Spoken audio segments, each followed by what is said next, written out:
नमस्ते। कहानियाँ दिल की में आपका एक बार फिर से स्वागत है। घर में चहल पहल का माहौल और खुश मिजाजी अगर बच्चे बनाकर रख सकते हैं तो ये काम बड़े बुजुर्ग भी कर सकते हैं। बड़े बुजुर्गों की कहानियाँ और नसीहतें बड़े ही काम की होती हैं, पर क्या हो अगर उनकी कल्पना शक्ति घर का माहौल पूरे टाइम एकदम डरावना बना के रखे। हमारी आज की कहानी कुछ ऐसे ही किस्सों पर है। तो चलिए शुरू करते हैं आज की कहानी, दादाजी और उनकी ख्याली सच्चाई। चहल पहल भरे चांदपुर शहर में लक्ष्मण शर्मा नाम के एक रिटायर्ड शिक्षक रहते थे, जिनकी कल्पना शक्ति अत्यधिक सक्रिय थी और जिनको चुपके दूसरों की बात सुनने का शौक था। 75 साल की उम्र में उनका पसंदीदा शौक बागवानी या ताश खेलना नहीं था, बल्कि चुपके से सुनी हुई बातों के टुकड़ों को जोड़कर आने वाले खतरे की विस्तृत कहानियां बनाना। और इसे बदतर बना देता था उनका खुद से इन कहानियों को सच्चाई मान लेना और पूरे जोश के साथ उनके ऊपर अमल करना। इससे अक्सर उनके परिवार में हलचल मची रहती थी। उनका बेटा रमेश, उनकी बहू सुनीता, उनका टीनेज पोता अर्जुन और अविवाहित बेटी प्रिया उनके कारनामों का खामियाजा अक्सर भुगतते रहते थे। उनके लिए लक्ष्मण की जीवंत कल्पनाओं के कारण जीवन में अप्रत्याशित नाटकों की रोलर कोस्टर सवारी जैसा बना रहता था। एक दोपहर बरामदे में चाय की चुस्की लेते हुए लक्ष्मण ने अर्जुन को फोन पर अपने दोस्त से बात करते हुए सुना। उन्होंने जो टुकड़े सुने वे थे, हम ठिकाने पर मिलेंगे और पैकेज लेके आना। लक्ष्मण का दिमाग दौड़ने लगा। ठिकाना? पैकेज? हे भगवान, नहीं, उन्होंने खुद से बड़बड़ाया। अर्जुन लगता है किसी गैंग में शामिल हो गया है। अपने पोते को अपराध की दुनिया से बचाने के लिए उन्होंने तरीके सोचने शुरू कर दिए। उस शाम जब अर्जुन बैग लेकर बाहर जा रहा था तो लक्ष्मण एकदम नाटकीय अंदाज में दरवाजा रोककर खड़े हो गए। रुको नौजवान, उन्होंने जोर से कहा। मैं तुम्हें अपनी जिंदगी बर्बाद नहीं करने दूंगा। मेरा पोता कभी ड्रग्स की तस्करी नहीं करेगा। अर्जुन रुक गया। उनकी इतनी जोर की आवाज सुनकर घर में बाकी लोग भी दरवाजे के पास आ गए। क्या? ड्रग्स? दादाजी, मैं तो सिर्फ ग्रुप प्रोजेक्ट के लिए जा रहा हूं। मैंने तुम्हारी बात सुनी थी, उन्होंने एक बार फिर से जोर से जवाब दिया। मैंने सुना तुम्हें पैकेज और हाइड आउट पे आने की बात करते हुए। पैकेज? दादाजी, मैं अपने साइंस फेयर के लिए तैयारी की बात कर रहा था। तो ठिकाने पे आने का क्या मतलब है?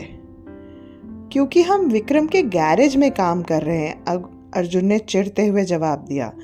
उसने अपना बैग खोलकर साइंस प्रोजेक्ट की सामग्री का पूरा वर्णन किया।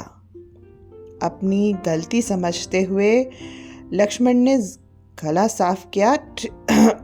ठीक है, अच्छा जाओ, लेकिन याद रखना मेरी नजरें तुम पर हमेशा बनी हुई हैं।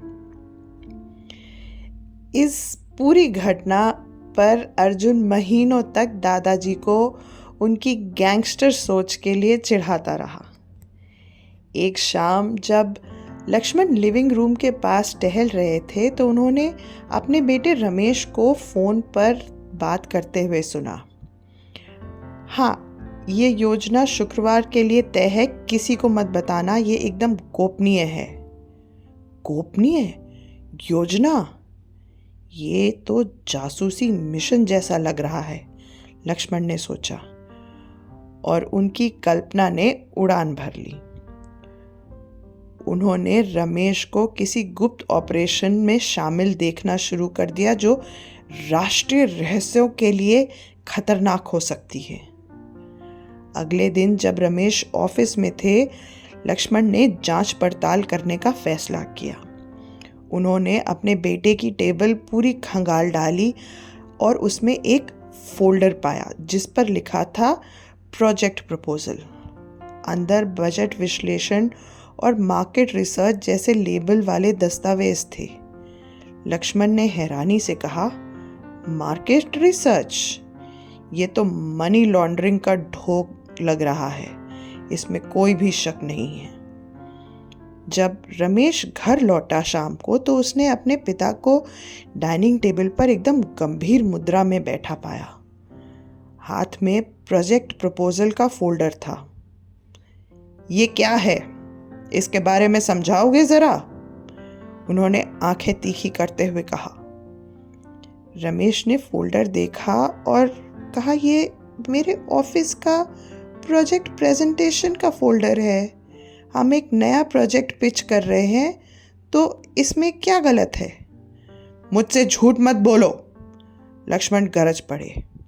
मैंने तुम्हें फोन पर साजिश करते हुए सुना था। राष्ट्रीय रहस्य, मनी लॉन्ड्रिंग? मेरा तो समाज में नाम ही बर्बाद हो जाएगा। मेरा बेटा इस तरह के घटिया काम में है। तुम खुद पुलिस को फोन करके बुलाते हो या मैं बुलाऊं? सुनीता जो पास में ही थी हंसी में फूट पड़ी। हे भगवान पापा जी, ये अपनी टीम को नए प्रपोजल से सरप्राइज देने की बात कर रहे थे, जासूसी या मनी लॉन्ड्रिंग की नहीं। रमेश ने भी सिर हिलाते हुए हंसना शुरू कर दिया। शायद हमें आपको डिटेक्टिव स्कूल में दाखिल करा देना चाहिए पापा। आपको साजिशें बनाने का बहुत शौक है ना? लक्ष्मण ने कुछ कहा नहीं, लेकिन कई दिनों तक पूरा परिवार अपनी हंसी नहीं रोक पा रहा था। एक रात लक्ष्मण देर रात को कुछ खाने के लिए रसोई में जा रहे थे जब उन्होंने प्रिया को फोन पर हंसते हुए सुना। उसकी आवाज़ धीमी और रहस्यमयी थी। हाँ, कल सही रहेगा। नहीं, किसी को मत बताना, मैं वो लाल ड्रेस पहनूंगी। ये मौके के लिए बिल्कुल सही रहेगा। लक्ष्मण रुक गए। लाल ड्रेस, गुप्त मुलाकात, ये किसी गुप्त प्रेमी से मिलने जा रही है। उन्होंने नाटकीय ढंग से बड़बड़ाया, लेकिन अगर वो खतरनाक हुआ तो? या उससे भी बुरा, पहले से शादीशुदा? अगली शाम जब प्रिया लाल ड्रेस पहनकर बाहर निकली, लक्ष्मण ने चुपचाप उसका पीछा किया। झाड़ियों और खंभों के पीछे छुपते हुए वो उसके पीछे पीछे पहुंच गए। प्रिया एक शानदार रेस्टोरेंट पहुंची और लक्ष्मण का दिल जोरों से धड़कने लगा। शानदार जगह है, ये गंभीर मामला लगता है, उन्होंने खुद से बड़बड़ाया। दूर से उन्होंने प्रिया को एक सूट पहने हुए आदमी से मिलते देखा।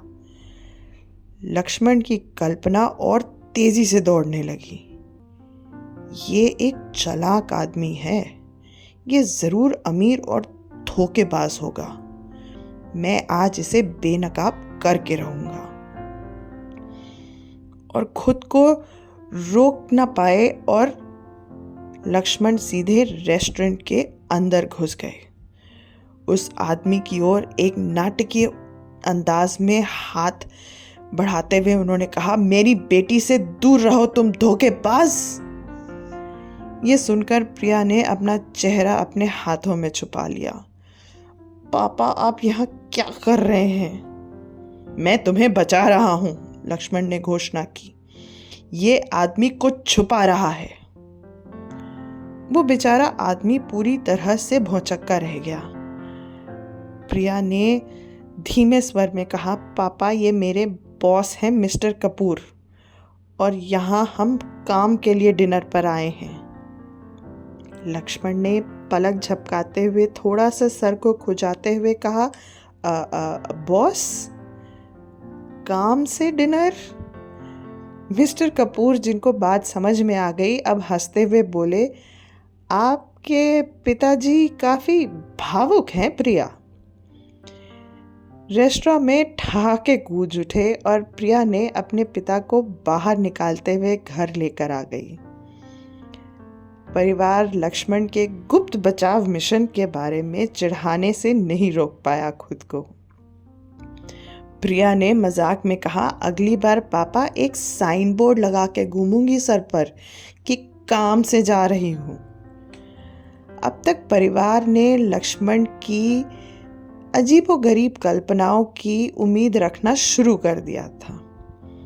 उनकी हरकतें अक्सर सभी को हंसी से लोटपोट कर देती थी, पर ये परिवार को और करीब भी ले आती थी, ऐसी यादों से जिन्हें वे हमेशा संजो कर रखेंगे। लक्ष्मण की बातें चांदपुर में चर्चित हो गई थी और लोग उन्हें प्यार से जासूसी दादा के नाम से बुलाने लगे थे। आखिर थोड़े नाटक की भी जिंदगी में ज़रूरत होती है। आशा है आपको हमारी आज की कहानी पसंद आई होगी। कमेंट्स में हमें ज़रूर बताइएगा। धन्यवाद।